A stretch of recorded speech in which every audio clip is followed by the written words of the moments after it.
All right, what up, everybody? This is Jeremy with Escape Velocity Trading coming at you for the Market Bias Update Report on Sunday, January 26th.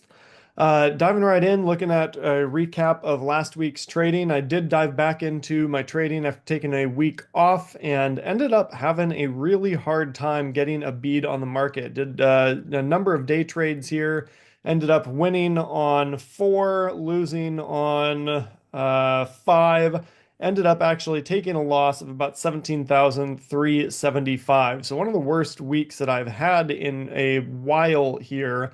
And just seemed like I could not get my read quite right.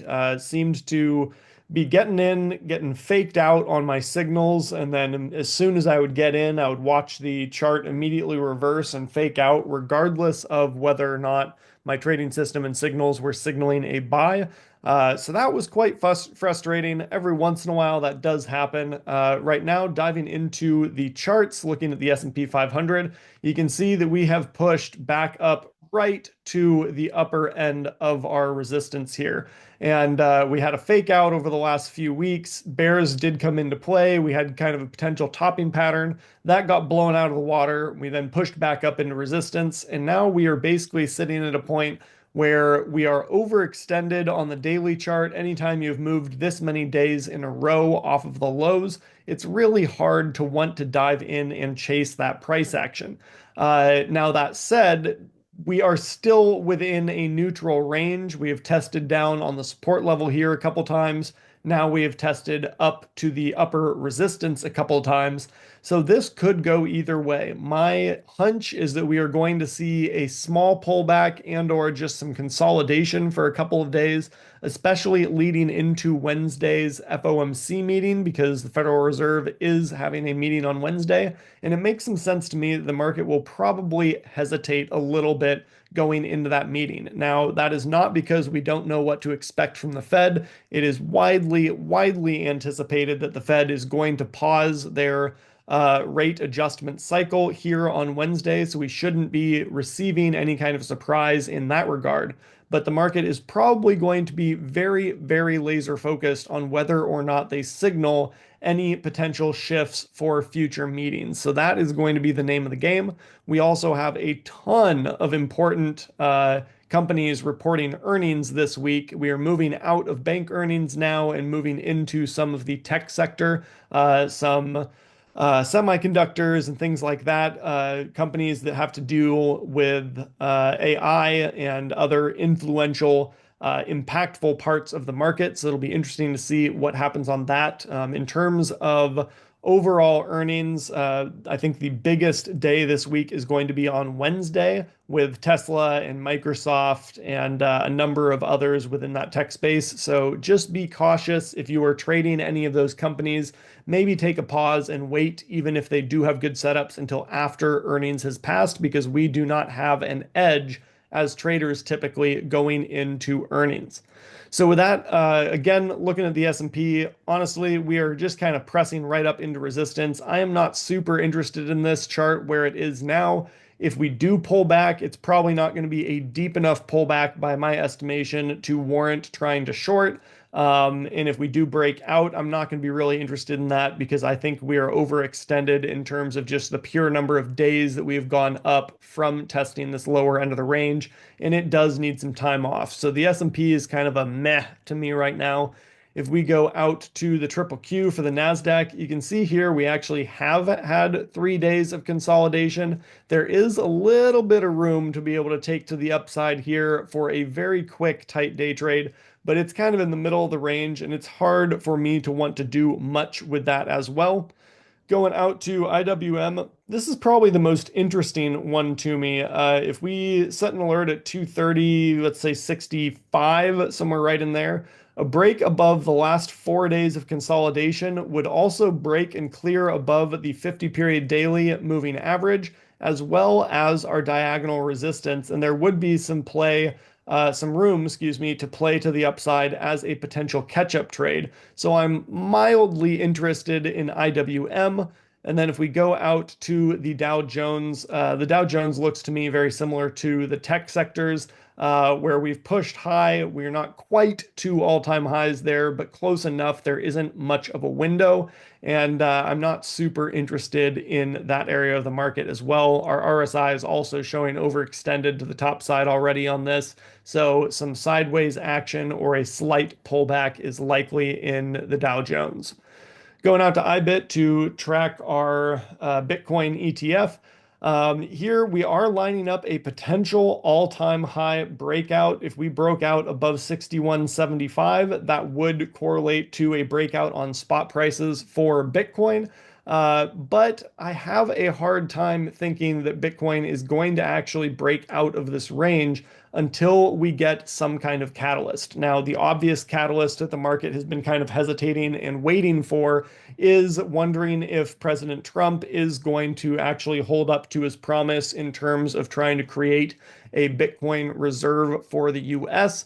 It has been a source of a lot of volatility, especially on the intraday chart for Bitcoin recently, ever since inauguration, just because there is some chatter of whether or not he's going to get pushback from others in the government on trying to create that reserve, if he's actually going to uphold his word on that, and if he does, if it's going to be a Bitcoin strategic reserve, or if it is going to include other altcoins and things like that. There is some chatter about potentially Ripple, XRP being included in that, SOL being included in that. And so it is unclear right now what is going to be involved in that, even if it does get pushed through as an executive order. So right now we are kind of in a wait and see mode with this, and I have a hard time, like I said, seeing a breakout occur here until we get some kind of catalyst. So this is basically just a wait and see chart for me right now. Going out to Ethereum. Ethereum has been struggling a little bit harder here than XRP and Bitcoin, just simply because the user base has started to decrease a little bit, and it has kind of taken a back seat technically as well. We are underneath the 50. We are struggling with flatlined 20 and 9 SMAs and EMAs, and just kind of right in the middle of the range, smack dab in the middle between bulls and bears, signaling neutrality on the RSI for the last several days as well. Going out to XLB, our materials sector, we had a big move off the lows, and now we are just kind of getting some consolidation here. Technically, this could be looked at as a high base consolidating, looking for a break and move higher. If we put this out to a weekly chart, however, this looks more like just a bearish retracement to me, and it is too hard to tell one way or the other which direction this wants to go because we have competing themes on the weekly versus daily chart. The weekly chart looks more bearish, the daily chart looks more potentially neutral to slightly bullish with this high base development if we do break out to the top side. So right now, with conflicting views on the different time frames, it is a stay away. Going out to consumer discretionary, we have a nice high base from 4 days last week. If we do break out above that, there is room to the upside to run back up to previous highs. So I do like consumer discretionary here. If we go out to XLK, we are actually lining up a potential all-time high breakout on XLK here. That will have to do most likely with earnings coming out Tuesday and Wednesday. So keep an eye on the tech earnings this week. If we do get a close out above this level, that should be a low risk trade opportunity. If we go out to XLE, we are getting a bullish retracement coming back down to retest moving averages. As long as we hold above the 50-period moving average here and consolidate for a couple days, a trigger back above 92, 96, let's just call that 93, could be playable, and then looking to go up to the upside. But this is overextended and needs at least a few days for that to be able to kind of burn itself off and reset for us. Going out to XLU. XLU, if we toss out to a weekly chart here, excuse me, we did reclaim all of our moving averages on the weekly chart. We tested down below the 9 and 20, reclaimed that. This is probably a stay away for me until we get some consolidation, and I would be looking probably for a week of consolidation here just because of the weekly chart. The daily chart does have some room to the top side, but it just doesn't look like we have an edge in the market one way or the other on it. So the utility sector for me is going to be a stay away this week as well. Going out to XLP. This is consumer staples. We do have a little bit of kind of a rounding bottom down here at the lows. On the daily chart, actually looks kind of good. On the weekly chart, tells a different story. We are below the 50, below the 9, below the 20. The 9 is threatening to cross below the 50, and our MACD is firmly in bearish territory. So to me, this doesn't look great. I'm going to be staying away from it because of the weekly chart. Again, even though the daily chart looks like it might have a pop up back to around 79 or 79.25 in it, it is just a stay away for me because of the differences on multiple time frame analysis. Going out to XLC, XLC is actually cleaning itself up a lot better than a lot of the other areas of the market right now. We've gotten back above the moving averages on the daily chart. The 9 is crossed back above the 50. The 20 is starting to smile and round up, curl up to us.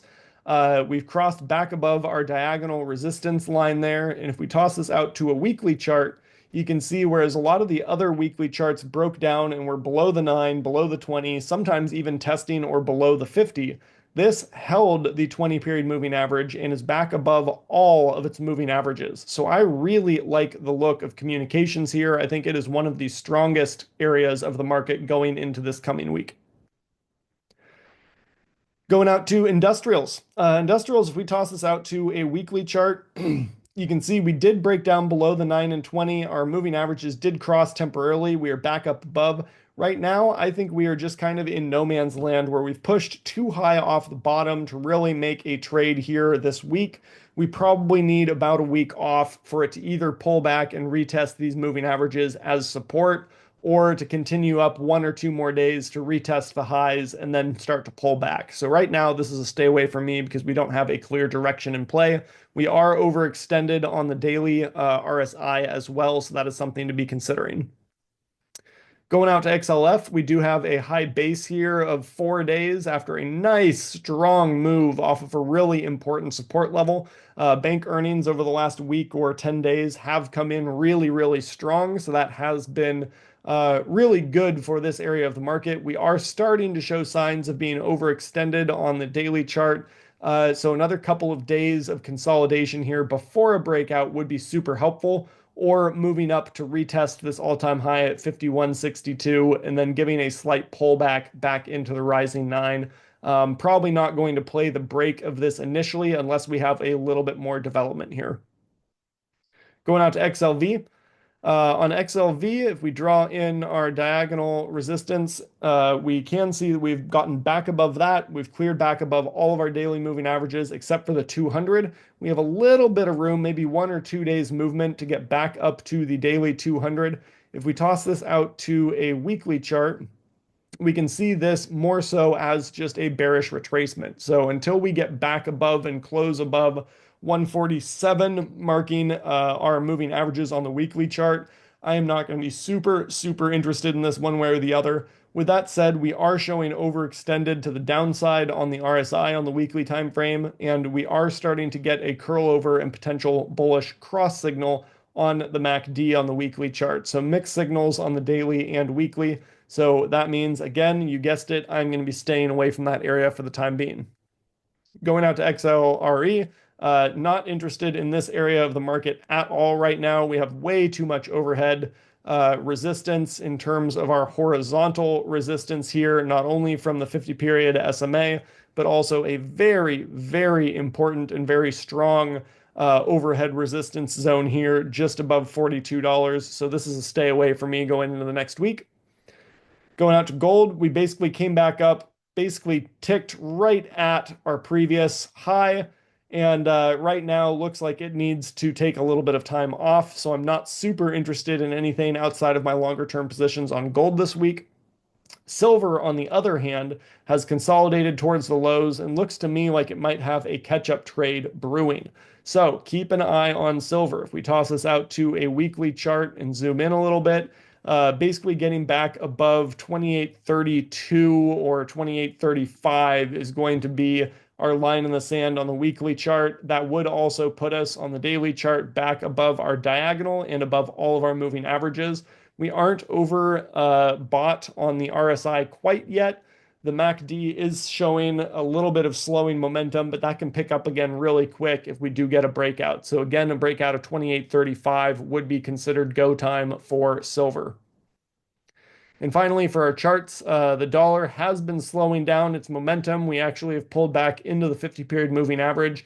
That looks better to me than it has in quite some time because we are starting to test this support level slash resistance level from back here over the last year or so. Very, very important level. I would love to see this drop back down to the 105 to 106 level, somewhere in there over this next week or next 2 weeks. So hoping to see this continue to roll over a little bit, likely to see a small bounce at the beginning of the week, and then it'll be a deciding factor on whether it wants to break back above the 20 SMA or if we will be able to actually get back down below that 50-period moving average and ease a little bit of the pressure that this US dollar run has been putting on commodities.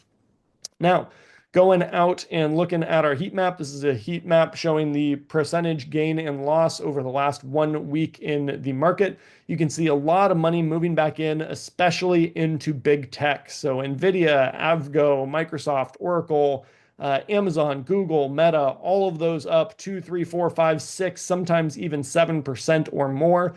So money did come back in pretty hard on that rotation into the tech areas of the market. With that said, like we just talked about on the charts, it's hard to see that continuing as aggressively as it was last week, just because of the Federal Reserve announcement again coming up, and also just from where we are in the charts being a bit overextended.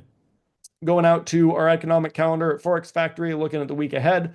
Consumer confidence on Tuesday. The big thing this week is going to be the Federal Reserve funds rate announcement and press conference on Wednesday. And specifically, we're going to be listening into the press conference to see what Jay Powell says about future rate movements, not necessarily this one, because it is widely anticipated, once again, that they are just going to pause at this January meeting. So instead of looking at it as a adjustment cycle right now, we are going to be looking at it as listening in and trying to figure out or parse out what they are planning to do at the next couple of meetings. Then on Thursday, we have unemployment claims, advanced GDP, and then core PCE, price index, and employer cost index on Friday to be aware of. So with that, guys, as always, trade safe. Let me know if you have any questions. Hit me up in the comments. Like and share. Would really appreciate it. And I will catch you guys next week.